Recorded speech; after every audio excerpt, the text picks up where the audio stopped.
I Only one. have our audio muted, so it's just going to show the image, I think. I'm not sure. Okay. I'll start in a bit, and I'll need to send a link. Alex, can you send the link in Slack to everyone? Or, Yeah, sure. okay. Edgar's asking. Yeah. Oh wait, Nathan, can you also send a link to the WhatsApp so I can like? I just want to check it out. Wait, what was that? What's the video called? I think it's PHUHS, or Livestream with PHUHS Robotics.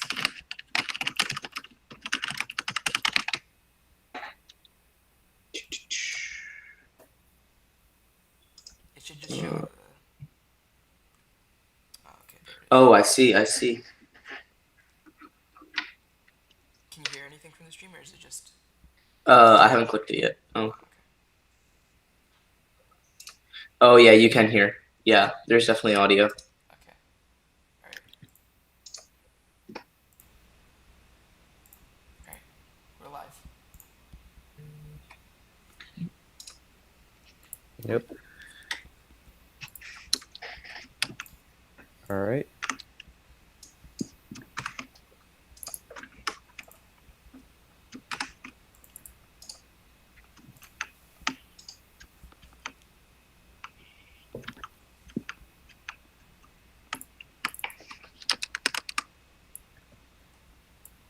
Oh really, Miles? There's no more group 4 for the project. Yeah, and for for physics and chemistry. Huh. All right. Miles, your camera's not showing anymore. Oh, okay. All right. Is everyone ready? I think Miles just needs to get his camera on, and then we can. Well, now it should be on. All right. Yeah, it's on now. It's on. Can you angle it any more down? Down. Perfect. Perfect. All right. Let's get started. All right, everyone. Welcome to our first live stream with 516 Gears of Fire and 3101 Boombots. And we're Team 18172 Uplift Robotics, if you already don't know. And yeah, let's get started. All right, we'll introduce the presenters one by one. I'm Nitin. You probably can't see my camera, but I'm here. I'll go next, I guess. Hi, I'm Alex. I'm also from 18172 Uplift Robotics. My name's Abbas. I'm from Team 3101 Boombots. This year I was co-head builder and outreach lead. And so, yeah, I've been in FTC for 3 years now. Last year I was captain of 516, and the year before I was a member of 3101 Boombots. And so I mostly do, I do hardware and notebook and CAD. So, yeah. My name is Miles Gordon. I'm the lead programmer and captain for 516 Gears of Fire. All right. All right. All right. So we know that Boombots and Gears of Fire are also sister teams with quite a few other teams. Mm-hmm. So in that kind of a large program all at one high school, Mm-hmm. how do you guys try to differentiate each team from one another? How do you try to brand each team to be a distinct entity along with a cohesive group as well? Yeah, sure. So just for some information, we actually have 5 teams from Harvard University High School. And so this is their first year having 5 teams, Skystone. Previous years, we've only had 3. And so as a club overall, each team has like their individual captains or leadership. And then we have one club board. And so I'm the president of like the PHUHS Robotics Club this year, and Miles is the treasurer. And so like one thing we do to like make sure teams stand out from one another is we've set like guidelines for like outreach events, right? And so basically what we've decided is that like if a team wants to invite other teams to outreach events, then they have to invite all the other teams at our club, right? And otherwise, if they just want to keep it individual to themselves, then it's that like that's completely fine. Like it's just that one team. going to an outreach event. And so there, what we've done is like, we've created every team has like a mix of events where if they need a lot more people, they'll have, like 3 or 4 teams at an event, or if it's just them, like just for their notebook, then, it's just them at the outreach event. So that's one part of it. Another part of it, I mean, we all share the same space. So, I mean, I think that helps a lot with like just like practicing together and things like that. But with the builds, we do also build like offsite. So like, at houses and things like that. So I think that differentiates us a little bit from each other. Yeah. All right. That's pretty cool. And you want to ask another question? Yeah, one sec. Let me get this document ready. Okay. So, I think you guys touched on it a little bit, but since you guys are such a large program, how do you communicate with like between the teams and between your mentors or coaches and stuff? Yeah. Miles, you want to take this one? Sure. Well, every year we kind of reshuffle teams, and that means that like a lot of the time, if you're an experienced person on one team, you get to know your own team, and then the next year, the people who were sort of inexperienced are now kind of running another team, and so there's kind of that close relationship there where everyone knows each other, and that makes it really easy when we want to work with other teams, because it's just basically talking to one of your friends who you know well. And us with our mentors, I mean, it's like just having the same mentors every year, I guess, like obviously most teams do, but it helps to get to know them, and then it makes it a lot easier to communicate. So yeah, and another thing we started this off season that we're going to use for the season is we made like a club-wide Discord server that has like individual private channels for each of the teams. So like you have just like one centralized communication system, and like we use Remind and a lot of like blast like message blasting systems like that, and those are pretty effective as well. Interesting. Yeah. All right. All So right. our next sections, we're gonna move into hardware and CAD. Mhm. Alex, you want to take the first question? All right. So this is something I was kind of interested in. What are your kind of machining capabilities? How have they kind of changed from previous years to this year? And like what mentors, what kind of connections do you have to help new kids kind of progress in these areas as well?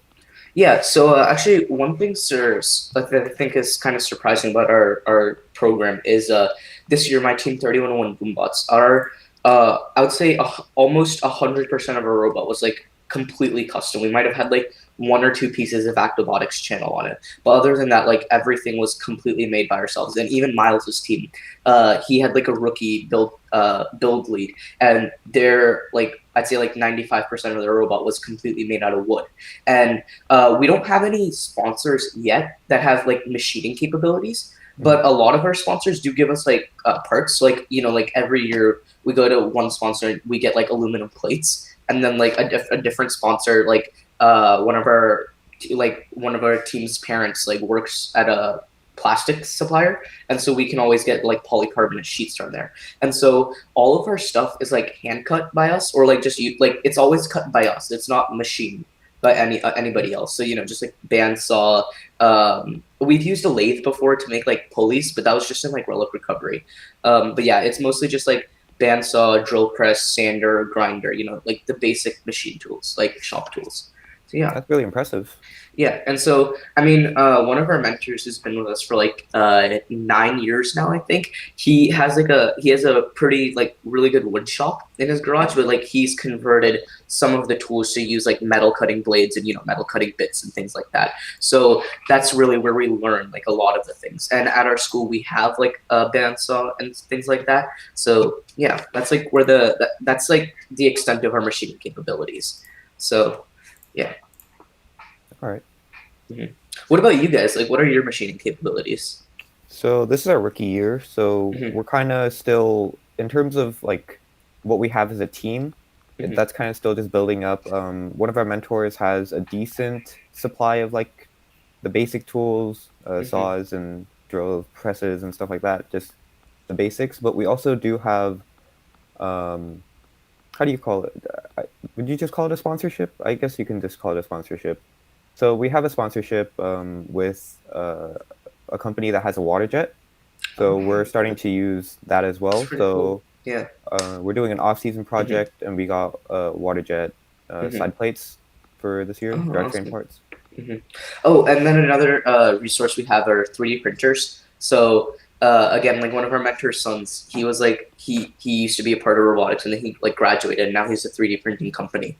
So he like prints parts for us, so like low to free costs. So that's pretty, yeah, that's a really useful resource. Nice. So yeah.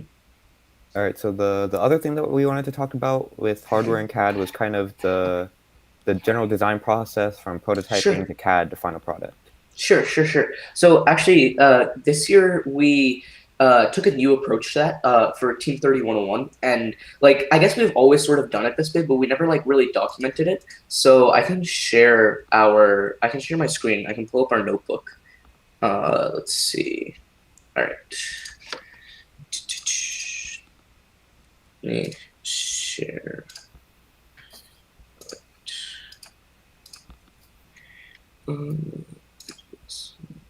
Okay. Nathan, you can see my screen, right? Yeah. All right, perfect. Yeah, so this is just one page of our notebook. It's like the introduction to the design section. And so as you can see here, we had a 7-step like build process overall. So first was just like strategizing and defining our parameters, so like talking about like, oh, like, if we want an intake, like it has to be this wide, it has to only use 1 or 2 motors, things like that. Then we would research.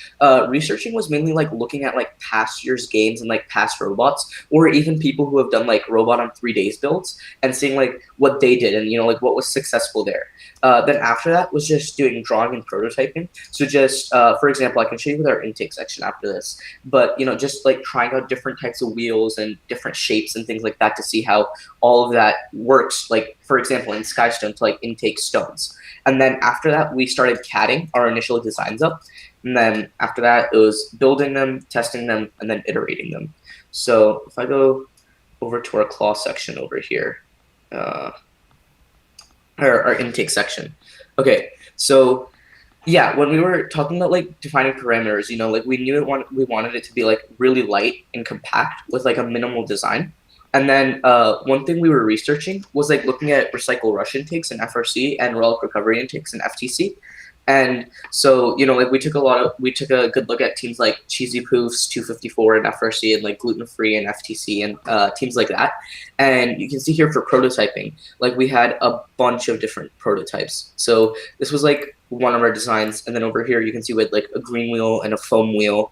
And then here's like one large compliant wheel that was like cut up. And then like just one round one and like a blue and green. This was like our final intake, and then 2 small greens. So you can see like after all of these designs, after like trying out at least 5 designs, we ended up with like our final intake. So yeah. All right.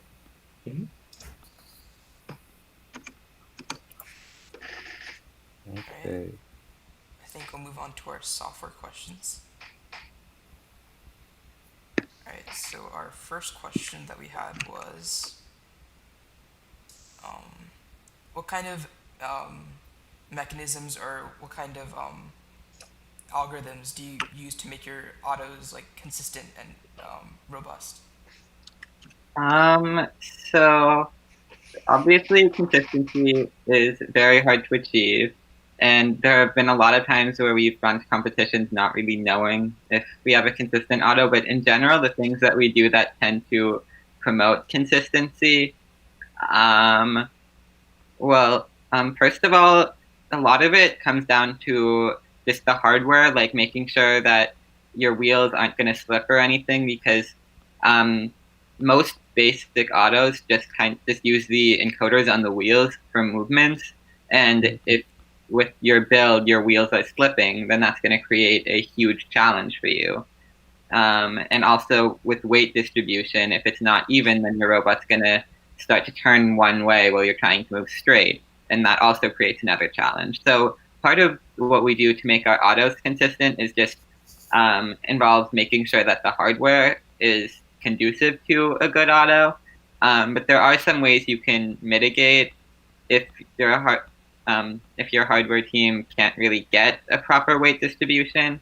And one of the things that we've always done that I think a lot of teams have started to pick up on is a PID controller. So, for example, if we're trying to move straight and we notice that our angle is changing, then we'll add a tiny bit of power to turn the opposite way to keep ourselves straight. And so that's one way that we can maintain consistency and have our program actually do what we think it should do. And then one thing that we did this year that is pretty unique, we had these two passive wheels at the bottom of our robot, and we used them to track our position. And so if there was any unexpected slippage or we got stuck, we could always know exactly where we were and what our velocity was and analyze the situation that way. And that really helped us because even if there was some weird thing and we ended up a few inches off, we could just correct it and continue with our auto. So, yeah. I'm sure there are a couple people who don't know that are watching, but could you explain what a PID is? So a PID, it's a proportional integral derivative controller. And so basically the way it works is you have these three terms, your proportional term, your integral term, and your derivative term, and you add them together to figure out how much to correct your error. So, for example, with the proportional term, you would say if you were moving straight and suddenly you noticed that your angle was off by 5 degrees, versus if you were doing the same thing and you noticed it was off by 10 degrees, your proportional term would double if it's off by 10 degrees because you would need double the amount of power to straighten yourself. And then there's also an integral term. So the way you do that is you just constantly sum your error times the amount of time in your iteration. And so what that means is if you're not sending enough power to correct some error, then the value of your error versus your error multiplied by your time is going to be positive. So you're going to keep accumulating a positive value, and you're going to be adding more and more power until eventually you do have enough power to push yourself. And we actually don't really use integral control in FTC because it's fairly aggressive, and there's not really a lot of situations where you're not sending enough power to make your robot move. And the way we always handle that is we just clip all of our values so that we're not sending anything less than 0.25 power to try to move our robot in any particular direction. The last term is the derivative term, and so that also helps a little bit. You're honestly fine without it, but that essentially controls for acceleration. So if you are accelerating really quickly, it's going to be hard to stop, so you might want to slow down how much you're accelerating. So basically you take all three of those terms, you multiply them by some coefficient, and you just have to test and find those coefficients yourself just by continually testing and changing them as necessary. And so you multiply those coefficients by those terms, and then that's how you determine how much power to use to correct for any error you may have. That's really interesting. All right, so the other question we have for the software side of things is that obviously you need to schedule your time really well in FTC and in just anything in general. So what work does the software side of the team do before being handed the actual robot? So what do you get done beforehand? I mean, that's actually like the main challenge I think a lot of new teams are facing is that their software team, there's really not that much you can do. One thing that I think really helps if you're especially if you're an established club, like if you have any old drivetrains, just start programming the motions for an autonomous. But another thing that I found that I think could really help is Team Beta Robotics. They have a simulator that they updated it for Skystone, and you could essentially run Skystone code on their robot, and you could make a full encoder autonomous with a PID and a gyro and everything just on that simulator. And so obviously the odds of the exact same code working between the simulator and your robot are pretty low, but at least then you can get it to the point where you have code that you know will come close to working, and all you have to do is tune it a little. And so that's one way that you can be really close to finishing your autonomous before you actually have a robot. And another thing that you can always do is plan out your autonomous path. You'd never need your robot to be finished just to do that. Yeah, and actually, I think Miles has done something that I don't think people in our club have done before. And every year, what he does is, as soon as the game starts, is he'll import like a picture of the field into like a graphing calculator, like Desmos, and then use that to like plan paths. And like you can convert like lines and stuff into distances, like with points, and it can get pretty accurate. And so yeah, that's I think one thing that always helps us, and it's a really refined way of doing it. But another thing for like when you're talking about like scheduling enough time to program, I think it's not as much like scheduling it, like saying like, oh, we're gonna be done like this Friday or whatever. Like we try to do that, but I think part of it is just pouring like a lot of hours into it, and just like understanding like if the competition's like Saturday or whatever, and just like Wednesday, Thursday, Friday, like we just have to meet to program. Like there's not really an option. So Yeah, of course. I mean, like it can get a little crazy sometimes, and it can get like parents mad, but like if it has to happen, like we do it, So I think that's like one part of it. I think one thing we didn't really touch on is software, and what a lot of teams don't really focus on is actually like the teleop.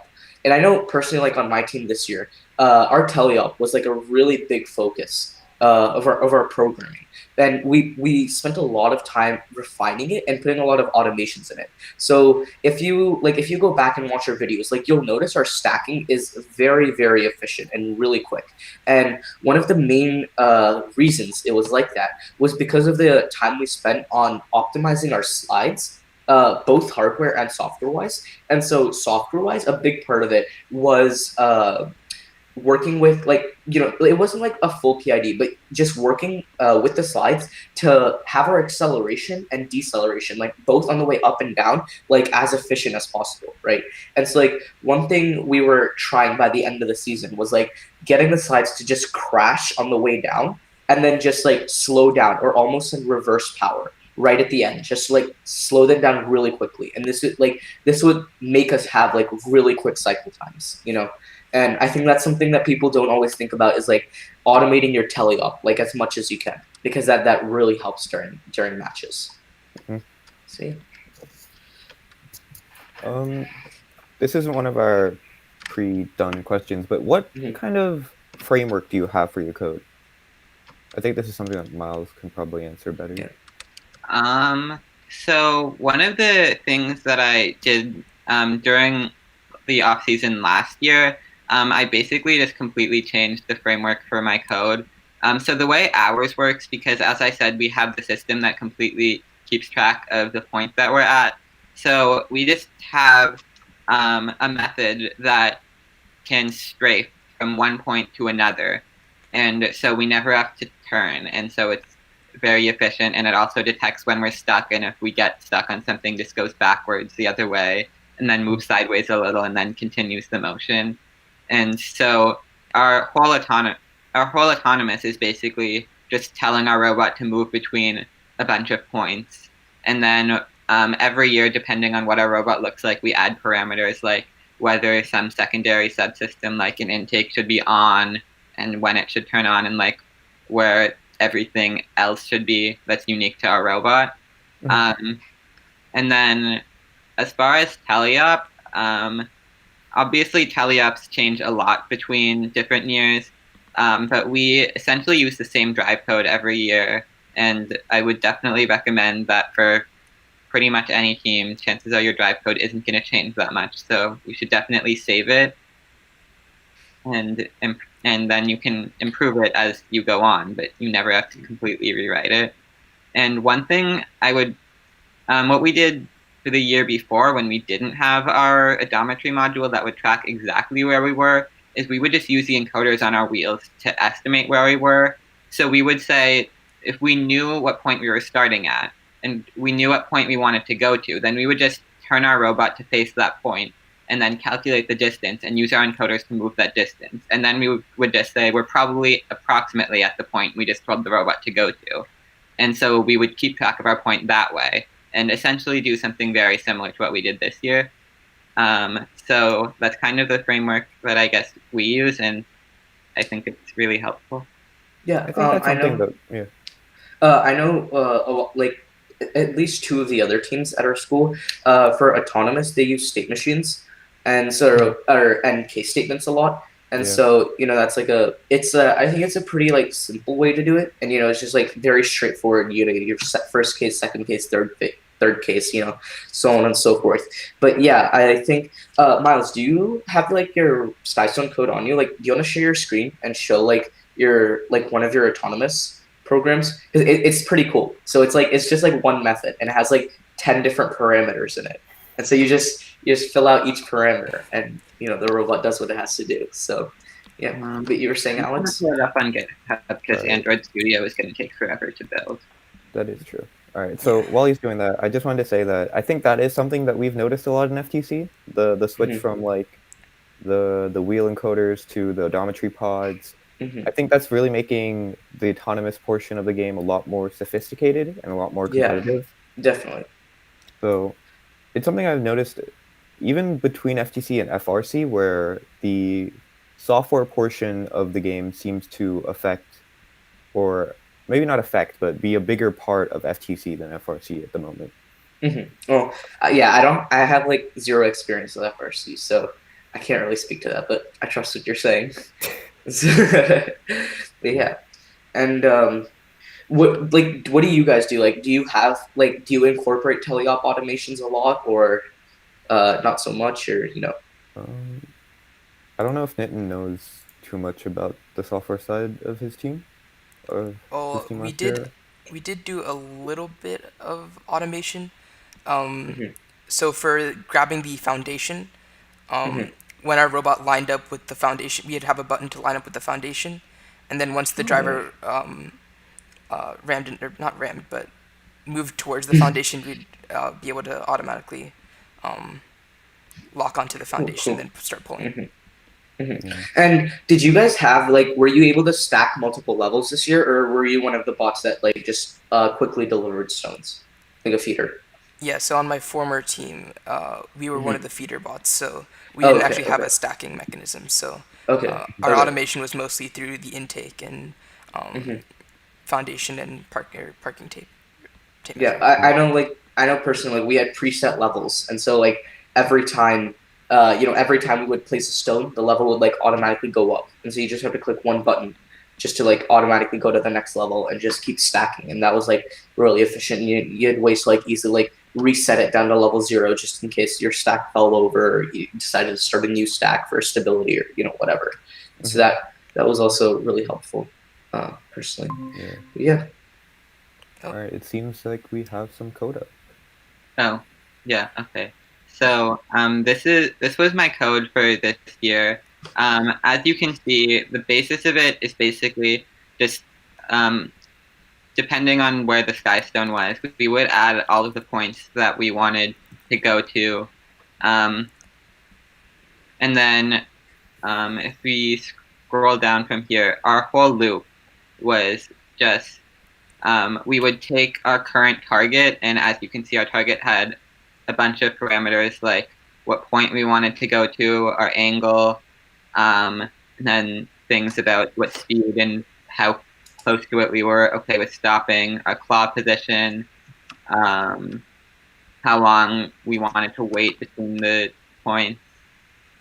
So we would just take all of that, and then we had this method that we would put it all through, and it would strafe between the points, and while it was doing that, it would move all of our secondary subsystems into the positions that we specified in the target.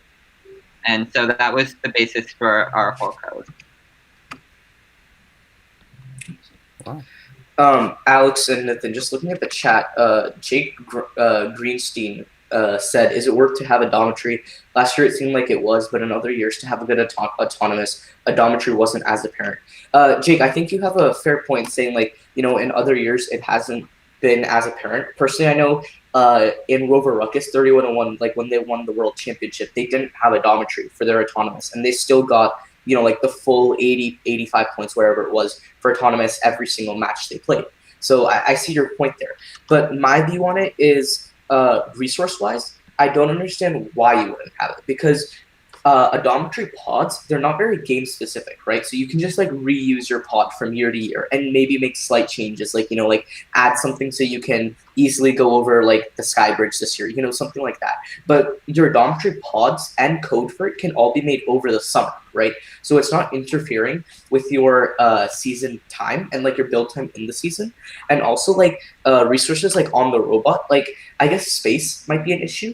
But I mean, you can make them pretty compact. Like a lot of teams have found ways to make them fit, like instead of go build a channel and things like that, which I think really does save you a lot of space. And another thing is, I know they do take like up to 3 encoder ports, but the thing is, you can unplug your drive motor encoders for it and just use your odometry encoders, and with even greater accuracy than what your drive encoders would have. So like in my mind, you're not like the only thing you're losing by using odometry is just the space the pods take up and nothing else. Like you're not losing any time or efforts like wasted during the actual build season. So that's why I think it's like it would be really important for like as many teams as possible to do odometry if they have the software and hardware capability.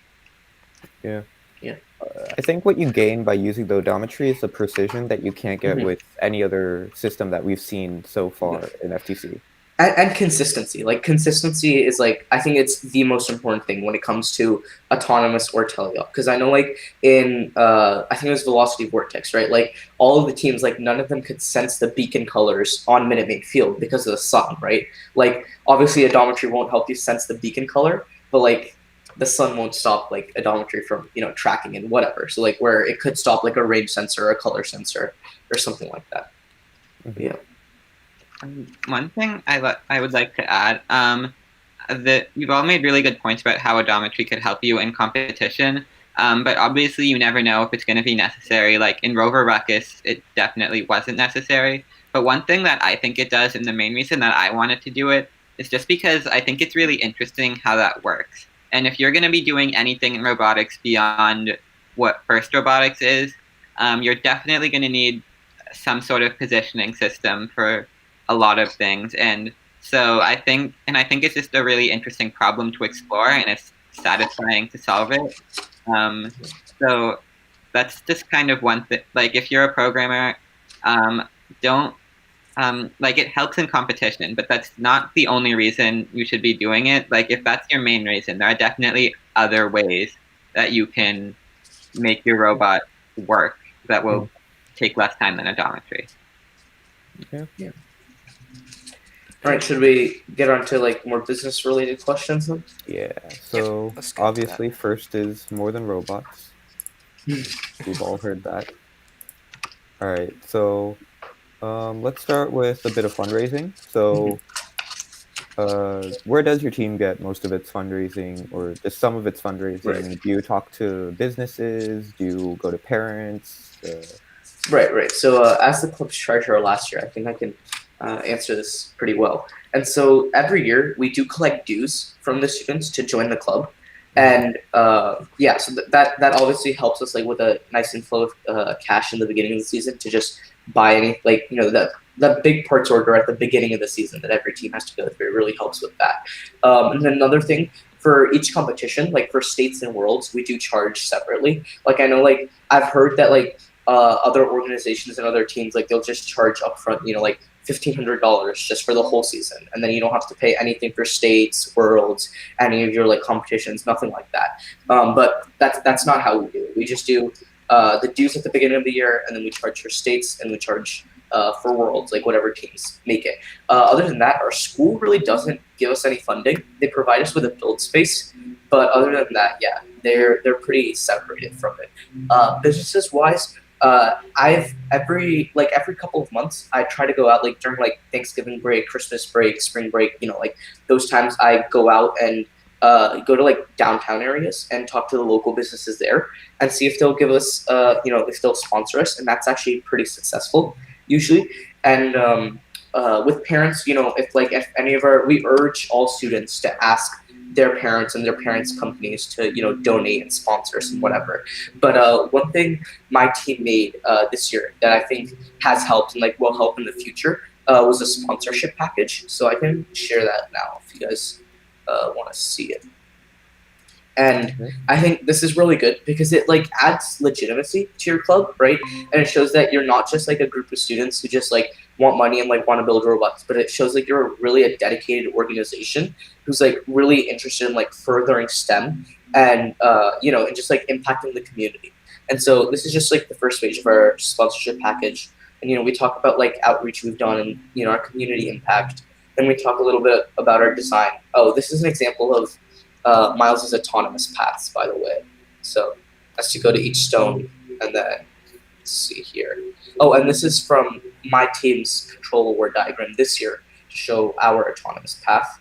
And then this is another one of Miles's diagrams.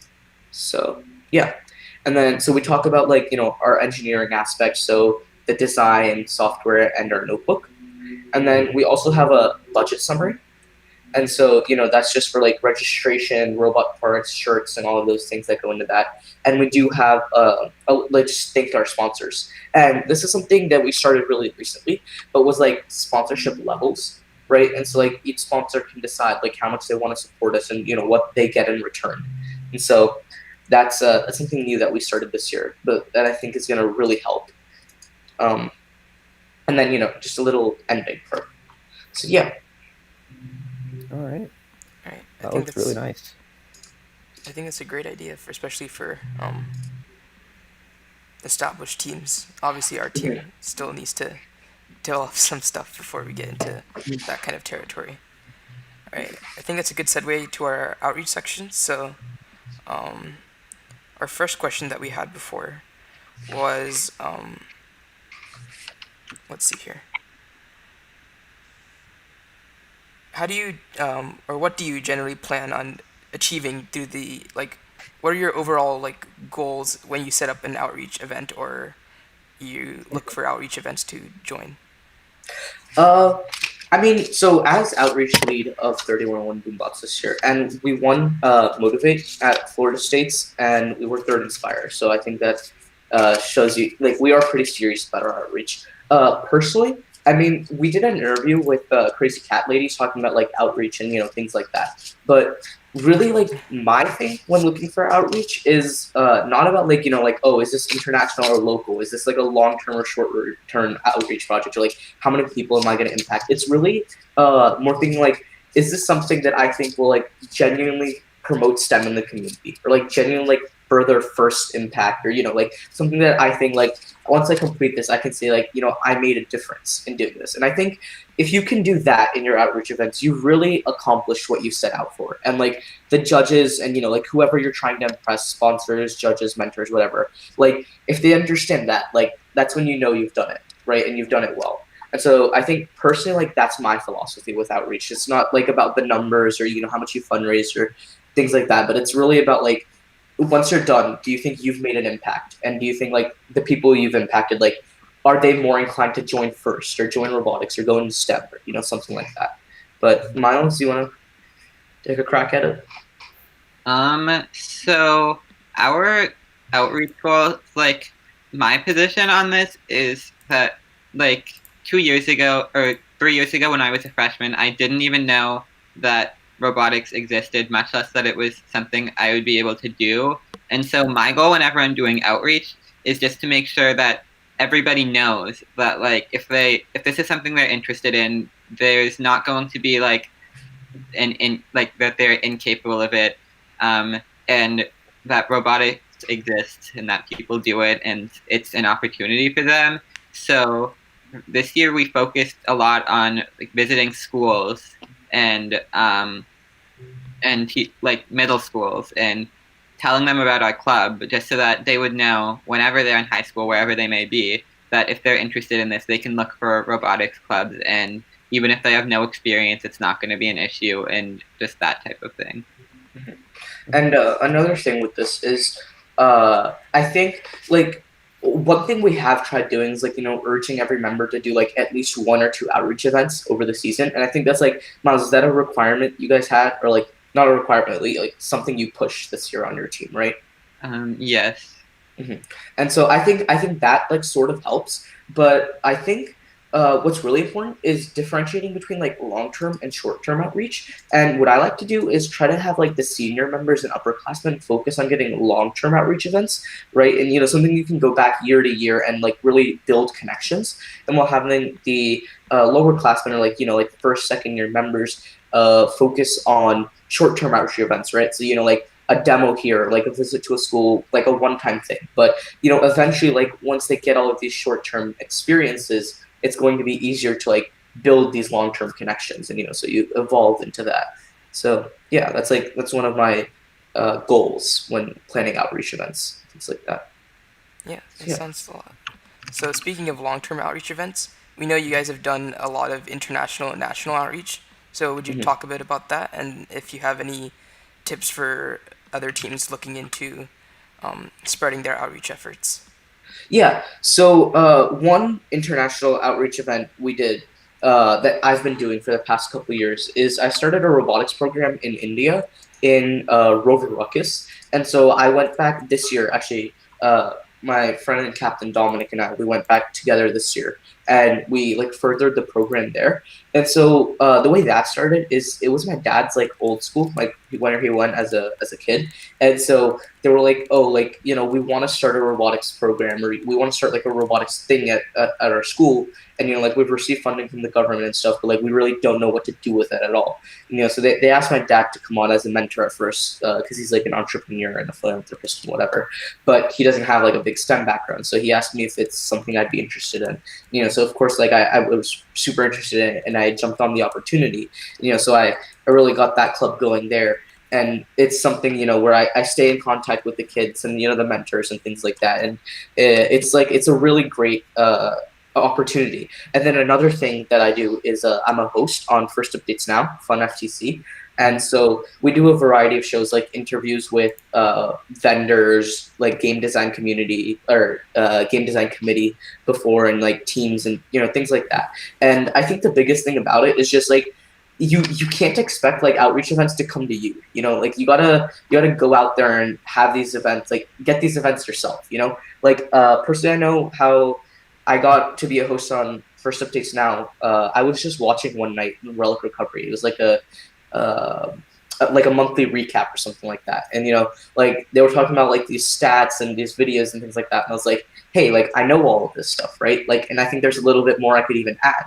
And so I messaged one of the hosts on Discord, and I was like, if you guys ever need any help, like script writing or anything like that, let me know. I'd love to help. Or if you guys need an extra host, I'd love even more to do that. So they're like, we'll let you know if we need anything and things like that. And so I think it was like one of the first shows I wrote for was like either like right before Houston Worlds in Relic Recovery, or like a month or two before that.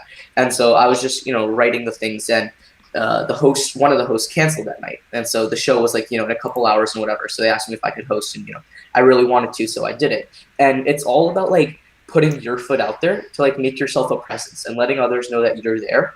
And so then opportunities will come to you, but it's more about like creating them yourself as well. So, yeah, Miles, do you have anything you want to add? Well, just as far as getting international outreach, that's one thing that I definitely struggled with, because no one from my team was really like going to different countries and able to do anything there. But one thing, it didn't work out for us because we found out about it too late. But for teams right now, coronavirus is throwing this off. But just for future years, one really easy way of getting some international outreach and getting to know international teams is to volunteer for the first global remote mentorship program. And they would assign you to one of their international teams. They have a team from pretty much every country across the world. And that's a really easy way to get international outreach. And it's all remote, so you don't actually have to travel. Obviously, if you can travel to another country and do stuff there in person, that's even better. But All right, I think we should get on to Jake Yeah, Greenstein's he had another question. Yeah. So Yeah. yeah, sorry about that. His first question was, what CAD software you guys use, and how do you guys, what's the fastest way to learn CAD, essentially? Yeah, so we use two different CAD softwares. So a couple of our members use Autodesk Inventor, and then I use Autodesk Fusion 360, and a couple other of us also use Autodesk Fusion 360. And so, I mean, really, it's like whatever, it's up to you, like whatever you want. I really like Fusion 360's like compatibility, and like it's cloud-based, so you don't really need a powerful computer to run it. But like, obviously, it helps if you have a powerful computer. But I really like how easily you can share files and things like that. So I know like I've been working on some off-season stuff, and I'm sharing it with like some other members of our club, and I can just give them a link, share like my whole folder of like all of my parts, like all of my like components, sub-assemblies, assemblies, just like everything, right? And so you have comment history and all of that stuff. That really helps. And I think like pretty much all CAD softwares that teams use are free. So I mean, it's also free. You just have to like download the student edition. But yeah, I really like Fusion 360. I know Inventor. I've tinkered with Inventor a little bit, but that's also a pretty good software. And then Jake, the best way to learn CAD fast is definitely just practice. Like there's really nothing. Oh. Thank you, Okay, so it accidentally. seems that a boss has left. Okay, there he is. Okay. Yeah, I don't know how that happened. I mean, yeah, you can you can watch like videos and stuff, and that helps when you're just like learning first time things. Like like how do joints work, or how do I get like two parts to line up, or things like that. But just practice. The more you practice, you'll just learn new shortcuts, new tricks, and just get more efficient with it. So yeah, I think I answered your question about how did I become a host on Fun. But Yeah. and then I can add a little bit on on chip. the CAD stuff. So Mhm. in terms of learning, I know our team uses PTC Creo, and we like the software a lot, but some CAD softwares do have a limited amount of resources, but I know for at least Fusion and Inventor and Onshape and those kind of CAD softwares, there are a lot more tutorials. But for instance, on my personal experience with CAD, I've only learned CAD like quite recently, in like the last 4 months is when I really started getting into CAD.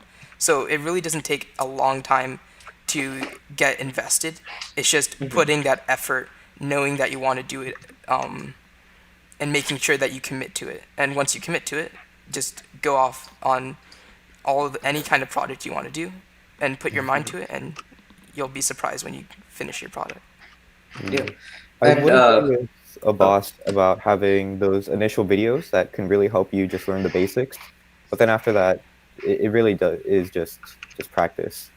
It'll help everything get fluid once you have a couple dozen to a couple hundred hours in it. Yeah. I know another thing, Jake, you asked is like, what do you guys think about Onshape is good in FTC?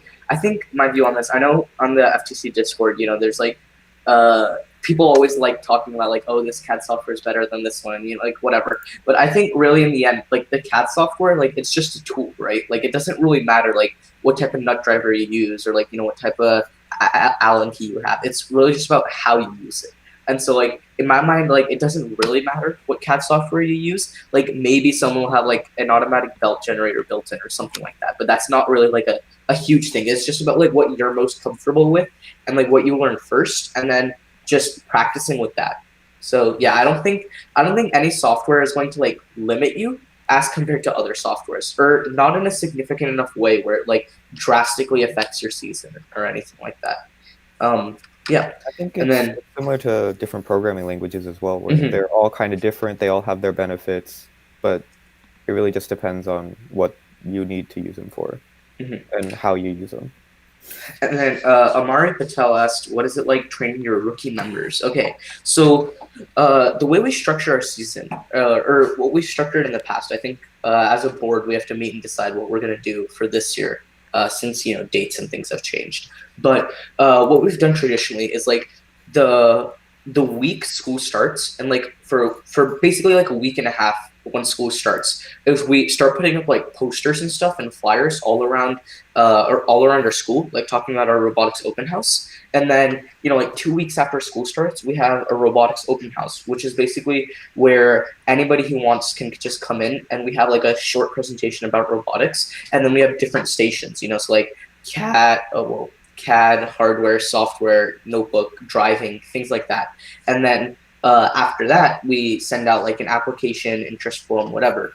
And so it's still like 1 or 2 weeks before the season starts. And so once that's happened, what we do is we start like mini projects with the new kids, like with the new members. And so I know last year, like, we did drivetrains and like different types of drivetrains. So like direct drive, gears, things like that. And so that's a big thing. And then I know with software, like we try to teach them about like different types of sensors that are available and just like basic programming protocol in FTC, like how to set up your SDK and things like that. And so we do that before the season starts. And then once the season starts, what I did 2 years ago, we actually only had one freshman on our team this year. So it was like kind of a different system.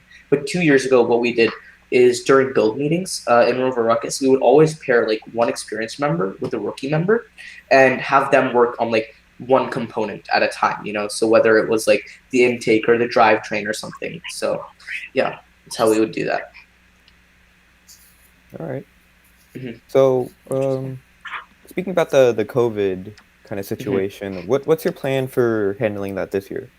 Yeah, so actually we have to talk about that a little more. I think we're planning on having a meeting in the next couple days as a club. But I mean, obviously we're going to, so as I said before, we always meet not only at school, but at members' houses and mentors' houses and things like that. So, I mean, I think we're gonna have to establish, some strict guidelines about distancing, masks and all that stuff at members' houses, and limiting numbers and things like that. But really, we have to talk to the school and see like what they'll allow, and like if they'll let us continue as a club at school, and like what resources we'll have and all of those things. But yeah, what about you guys? Since we are a community team, we don't have an affiliation with the school, so we're meeting at mentors' houses anyway, or members' houses. So we do have a little bit of flexibility in terms of we don't have to organize something with the school. So We only have to worry about the guidelines of our parents, what everyone's comfortable with, and just kind of work from there. Yeah, our guidelines are mostly member based, so whatever the members, family, parents, whatever they're comfortable with, that will be what we decide to do. So. Oh, awesome. Okay, yeah.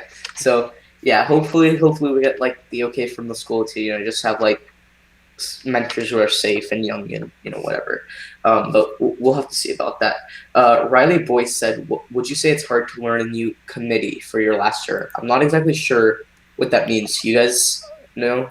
Yeah, so I think what he means is like going from maybe like notebook to software or software to hardware, or like doing something a little bit different from the previous year. I wouldn't really say it's hard to learn anything in FTC. I would say like your first year, it's like, I think it's, looking back on it, it's always like, oh, like if only I had known this my first year, so like I think you're going to learn a lot, and then when you look back at it, like in your next year, like you're going to realize like how much you could have, like how much better you could have made things. But I wouldn't say it's like hard to learn something for your last year.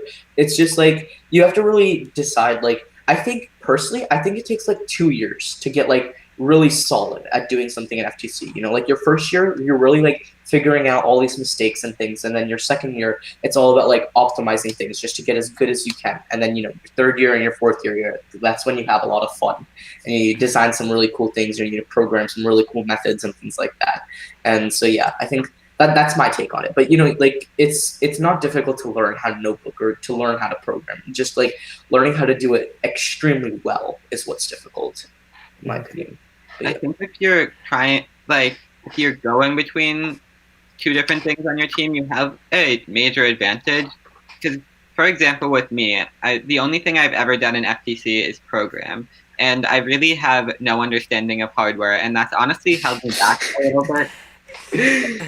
Programming, and so I feel like someone who understands hardware and understands how their robot works is going to be better at programming it, and vice versa. Someone who understands what their programmer is going through is going to be better at building a robot that can be successfully programmed. I mean, I can speak to this a lot for like Notebook and CAD, especially because like for Notebook, I wrote our whole design section this year, and like like I'm not so yeah, as like in Notebook this year, I designed the notebook itself, like the outline and whatever, like the pages and things like that, and then I also wrote the design section.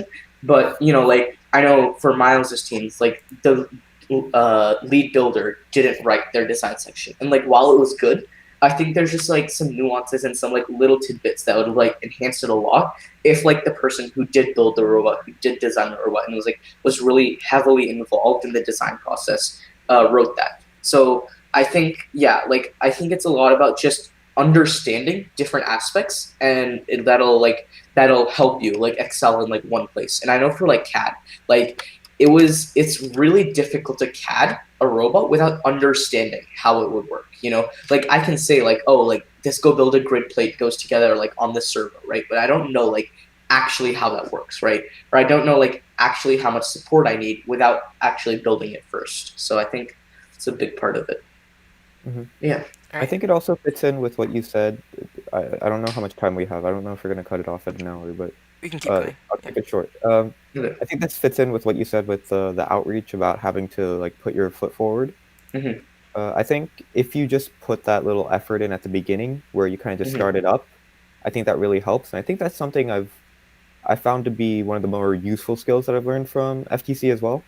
More than just hardware and software, just being able to put that foot forward and just get started on projects and learning different skills. Yeah. All right, let's blaze through some of these questions. I'm good to go over the 1 hour, like 15 or 20 minutes more. Miles, are you okay with that? Sure. Okay, so Jake said, do you think it's more important to go for an innovative robot which is good for Notebook or a simple robot that is efficient? Personally, my team's philosophy has always been simple is best, right? Like keep it simple, stupid, or whatever. And I think with that, it's you can with a simple robot, you can really talk a lot. Like I think it's just as easy to talk about a simple robot that works really well as it is to talk about an innovative robot. And like I know Mechromancers, I don't know how affiliated you guys are with Mechromancers, but obviously Mechromancers always goes for that like crazy out of the box design, and it does work for them. But I think like personally, I just like to stick with like the simple thing that I know is like super efficient. And yeah, I mean that's the way I've always tried to build my robots. I know, for example, in Rover Ruckus, we didn't have a single servo on our robot, or we had one, and that was for dropping the team marker, but we ended up not even using that at Worlds. And we just dropped it through our intake. And what we really took advantage of was passive mechanisms, which can be complicated to build initially. But if you really think about it and spend the time designing them, like they are super simple to work, right? Because like it's all based off of just existing forces, existing energy, and things like that. And so yeah, I would say, Jake, simple robot, but really it's what you want, right? Because like I'm sure like the Haggerty kids on Mechromancers, like they really do enjoy that challenge of building a trampoline robot or building like the reverse stacking robot, and that's a great challenge to go for. But it's just what you want, I think. I think as long as you fulfill you learn what you build, I think that's good enough as is.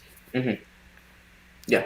And then, so Amari said, what do you guys do for outreach during this time? So we have done a lot of virtual things. I know for the past 3 weeks with Nathan and some other people from Uplift Robotics, we've been doing robotics classes for elementary to middle schoolers, and that was a really cool experience. Another thing was there was a competition, the SOFIC Robot Challenge, that we didn't enter personally, but a club we started at a different school entered it, and like they really needed help with it. So Miles and I came on as I co-captained the team, and Miles came on as a student programming mentor, and we spent a lot of time with them doing that challenge. And so that was a pretty cool outreach event that we did, and we ended up getting fourth in that. So that was really awesome. And another thing we've done, let's see, we've done more interviews with like other teams and stuff. That's pretty important. But yeah, and then another thing is an odometry pod we're working on that I plan on releasing for anyone to use. Like like if they just buy the parts and whatever, like they can use. So I think that also would be considered outreach. And then I'll go to Riley Boyce's question really quick because it's also outreach related. We touched upon this earlier, but personally, I think the way Miles and I do it is we don't really have a specific target when it comes to outreach. It's just doing what we think, like what we feel proud about, and like what we think makes an impact in the community. And then, so yeah, do you guys have anything to add on that whole outreach block? Yeah, so during COVID, we've been Mhm. actually on this YouTube channel. You can go and find a bunch of videos. I think like 40 something by now, like on different subjects. So we've posted on like CAD programming, science experiments for young kids. We've done some basic programming in Scratch and stuff like that. So we've done a lot of different videos on different topics, and trying to grow a platform here on YouTube and on our other social media to promote this platform as well. So that's one thing that we've been doing in addition to some other things that Bosch mentioned. We've And also been doing a couple other outreach things. One of our members has started making STEM kits and distributing those. I don't remember exactly what the name was, but we've been doing that, and we've been doing a couple other things as well. So Jake, you asked, do you think custom parts are important, or using kit parts you can do just as good? I don't think you can do just as good with kit parts because I think it's really difficult to have like the most efficient kit part. Like a big focus of Boombots both this year and last year. I wasn't on Boombots and Rover Ruckus, but I mean like we are sister teams, and I had like a lot of my really good friends were on it, so I know a lot about that team. Is making the robot as light as possible, and that was like a huge factor I think in their becoming the world champion in Rover Ruckus, and our success this year ending with like the highest average teleop score going into Houston World Champs. But I think because with custom parts, like, you can make it pretty much as light as possible, right? And there's no wasted material, like there's no extra holes or there's no extra material that you just left there just because you don't want to cut like a kit channel or something like that. So I think that's really important. And then Jake, you also asked, Boombots' robot was very simple last year, just slides basically, but it was so efficient. What do you guys think you did that others couldn't do? So I think a huge part of Boombots' victory in Rover Ruckus was their driver practice and how efficient they were. Like with the whole build, like just their timeline in general. I know like they didn't build anything, or like they barely built anything until a month after the game was released, right? Like the whole first month was just spent like fabricating a design and making it just like a really solid design and just sticking with one design through the whole year. And then after that month, like it was just build until like right up until the first meet or first scrimmage. And then the programming was done really quickly, and that left so much time for driver practice that they were able to up their cycles like a lot. I mean, I remember like watching just Boombots practice every day during our meetings at school, and they would go like from the beginning of the year, they went from like 20 minerals all the way up to 30 just through driver practice. And I think that's a huge part of their becoming the winning alliance captain at Houston World Champs. So yeah. All right, should we go back to our pre-written questions? Yeah. Yeah. I think that last one is. Yeah. Okay. So at the beginning of the year, what do you guys do to strategize for the game? I think this kind of goes along with like the general design process. Mhm. But what is your approach to the game? How do you approach it? Great. So a couple things. Obviously, like the first thing we do as soon as the game comes out is read GM1, read GM2, read GM1 again, and read GM2, and just see where the points are at, right? Like I know in Rover Ruckus, one thing that one thing that we did, or that Boombots did in Rover Ruckus, was going to the scrimmage. They didn't have an intake or anything on their robot. All they had was a hanging mechanism, and they ended first in that scrimmage. And like all they did every match was just hang, and then play defense on other robots that had intake mechanisms. During teleop, and they won every match. In the scrimmage. And so I think that's a big thing, is just looking at where the points are at, and like at what times you want to accomplish certain goals in the season. And so I know this year, like one thing we did was like we spent so much time on making sure our intake was just perfect, right? Our intake and our slides. And like one of the last things we focused on, like right before the meets, was our foundation mechanism, because we could just push the foundation in teleop, and and if we didn't get it in autonomous, that was okay. We could just push it in at the beginning of teleop and then push it out at the end. And so I think that's a really important thing, is making sure, like, understanding where the points are at. Another thing that I think is by far the most important thing in FTC is just sticking to one design. And if you keep switching between designs all the time throughout the season, I don't think you're ever going to get like that perfect or like highly efficient design. And that's one thing that I've seen a lot of success with. Like, for example, gluten-free, like they've always just stuck with one design, no matter what other teams are doing, And like even Boombots, like they just stuck with their one design, which was just slides that went both, that both rotated and extended. And, like there were plenty of teams, Data Force, gluten-free, big giant dance and robotics team, that all had like these double sliders and whatever, and they never changed their design. They always just stuck with it and kept doing driver practice, and that like really helps. And Riley Boyce asked, what does your team try to accomplish before the game is released? We've never like really done a lot of things as a team. It's mostly just been individuals doing things over the summer. So I know this summer our captain for Boombots, he CAD'd like 7 or 8 different drivetrains just to learn CAD, just to practice, And when the game came, we didn't use any of them, but like we used certain aspects from a little bit from all of them, And that was like a really key component on building like a super efficient, light, and robust drivetrain. So yeah.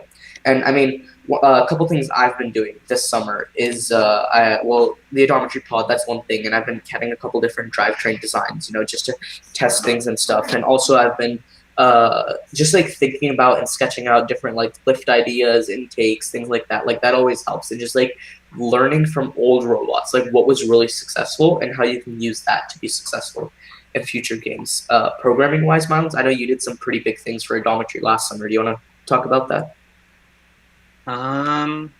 So basically what I did last summer, that it definitely really helped us make progress quickly throughout the season. I just took home a test drivetrain with an odometry module, and I basically rewrote like our whole autonomous framework. So that's when I made the method that would convert the odometry encoder positions into an actual point. And then I made an implementation of the pure pursuit algorithm, which it's what gluten-free uses. Essentially, it smoothens a linear path by splitting it into a bunch of target positions and just making your robot move straight while constantly angling itself towards the next target. And so I did that and replicated I made the robot go in the shape of a letter S using that. And then the other thing that I did was I went through all of our code from the previous year and found the things that I thought were holding us back, and just spent hours trying to find ways to improve them. So like we've been having issues with if we turned it too quickly, then we wouldn't get to the correct angle, and corrections were taking too long. And so I spent forever just trying to find the perfect way to tune our turning algorithm. And we ended up turning significantly faster and also being more accurate at the same time. And so I think all of those things really helped. And those are all things you can just do with a drivetrain, and they're going to help you no matter what the game is. So. One thing, if you have the resources to do it, is to do if you have enough resources, you can actually build your own drivetrain in the off season, just to learn some of the fundamentals, even if it's just if you're practicing implementation of odometry, or if you're just trying to start with like a new type of drivetrain. So, for instance, if you switched from a tank drivetrain to a Mecanum drivetrain, figuring out how to do the vectors and stuff like that with Mecanum, or implementing your odometry module, like those kind of things can be done easily in the off season, and can be used in the season as well. I think that's all the questions we had. I think we can probably wait a couple minutes to see if any more questions come in, but I can show you like a little bit of our notebook or our season summary if you guys are interested, like in the design of it overall, and like how that went. What do you guys think? Yeah, That'd sure. be pretty cool. All right, so let's see. Just do this. Okay. So, all right. So this is our notebook from this year. Well, obviously this is just a page of it. Let's see. Okay. So this is our intake section as I was showing you earlier, but our notebook ended up being about like 320 pages or something like that. But I can show you some of the key parts. So this was our outreach template, and so it was a 2-page template that looks a lot better when you view them side by side. So I can show you in our season summary how it looks. It's a little changed, but as you can see, like we had like the number of outreach events, like what number this outreach event was, how many people impacted, how much time we spent on just this outreach event, and like the cumulative hours. And then we gave an overview, and like you can see like what we learned in the outreach event, how we spread first, and accomplishments. And so we had some pictures. I can zoom in a little bit if you just want to get a better look at that. Some pictures with captions and like the date and things like that. And then another thing we did. So yeah, this is our outreach template basically. So each page followed this template, and it looks really nice when you put all the pages together. Mm-hmm. So yeah, and this was with Ken Johnson, one of the game founders. So for our team member bios, we also had a template for that. Oh, and that's a timeline of all of our outreach events. Actually, let's see. So this is what it looks like together, and that looks pretty. It looks pretty cool. See right there. So yeah, it's like a outreach timeline of all of our events for like the past like 18 months, and then so let's see. This is like just like a team member bio, right? And so you can see here, like we have a little fun, like it's serious and fun. So like 2 truths and a lie. That's just for the judges to have fun with that, and we had it for each of the members. So that's pretty cool. Let's see down here. Okay, so down here is our programming section. And so our programming section was a lot more just like simple and straightforward than the other sections. And so, you can see here just an overview of our autonomous, and then some unique algorithms we had in it, our structure, our teleop diagram for our controllers, and you can see here, this is for driver 1. We have precision drive direction, and rotation, and then we have a sensitivity button. So the more you press on it, the slower the robot goes overall. So that was really helpful. And then intake override. So we had a sensor on our above our intake. So it would automatically open and close the intake, and it would also like unjam stones. So we had jam detection for the stones. And so this was to override it just in case there was any problems with the sensor or anything like that. And then you can see the driver 2. So I was driver 2 this year. And you can see the controls for driver 2 are like a lot more complex. So you obviously have like the extension for like our horizontal claw, and then this is to move our lift up and down manually. And we have a bunch of buttons for like hooking the foundation, out taking stones. This is for like when we're on the stack, so placing the stone and like taking everything in and down to like reset the robot. And then this is to reset the lift level. And so for our intake, since we had 2 different intake modules, like a left side and a right side, we powered each of them separately in case we wanted to unjam the stones manually. And then we had like a button combination to put our capstone onto the robot or onto the stone, because we stored our capstone inside our robot.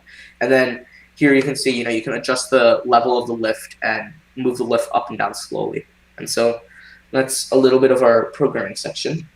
Our meetings, I think our meeting documentation could be a little better. That's definitely one of the things I want to change for this next year. But I guess it looks like the format got messed up, sort of. So I'll skip over that.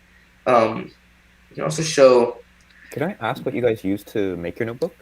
Oh yeah, so we use Adobe InDesign, and so we designed the whole notebook first using like a lot of like master pages and like templates and things like that, and then we can like override each page just to make like a really consistent and clean notebook. So like yeah, so I designed like the notebook template this year, so like all of the headers on the side and how they change like with each different section, all of like the little nuances and colors and all that. So I did all of that, and it takes a long time, but I think you end up with a really clean looking notebook. So this is our season summary, and it's something we do for our sponsors every year. And it just has like different clips of the notebook, and you can see that you end up with a really clean design. So yeah, this is some full robot diagrams for judges and sponsors and whatever. So I have yeah. a question. So do you guys have any plans on if the notebook is 15 pages or whatever it's supposed to be? Engineering documentation, my bad. Yeah. How would you approach something like that? Shortened documentation. So I think it hasn't like officially been announced by FIRST yet, but I know like our mentors have told us, like affiliate partners have said so, that it is going to be limited. Like obviously this isn't like any official announcement or anything like that, but I think if that happens, I haven't like really started thinking a lot about it, but I know what's going to be really important is the graphic design of the notebook and how you can convey a lot of information in a compact space while also making it look like really graphically pleasing, because I think that's going to really set you apart from other teams. So yeah, I'm assuming if it's just an engineering documentation, then they're not going to ask us to document our meetings. So I think that could be really important. But one thing that I'm hesitant or like deciding about is like how to exactly document the outreach section, because this year we had like over 50 outreach events. And so obviously you can't document 50 outreach events, no robot programming, member bios, and all of that stuff in just 20 pages. So, I think it's going to be a really interesting challenge for the notebook teams and documentation teams this upcoming year. So I'm excited about that. But yeah. All right. Well, it looks like we didn't have any more questions from our viewers. So if that's it, I think this is a really good interview. We should probably just close it out now then. Yeah. All right. Looks like you have no questions, so we'll go ahead and wrap this up. So thanks to you guys for coming on and sharing all about your teams and your program. All right. Well, bye everybody. All right. See you guys. We didn't really have a way to end this. Yeah, we didn't think that through. We didn't think that through. So. All right. All right. Well, yeah, this has been really great. Yeah. We'll see you later.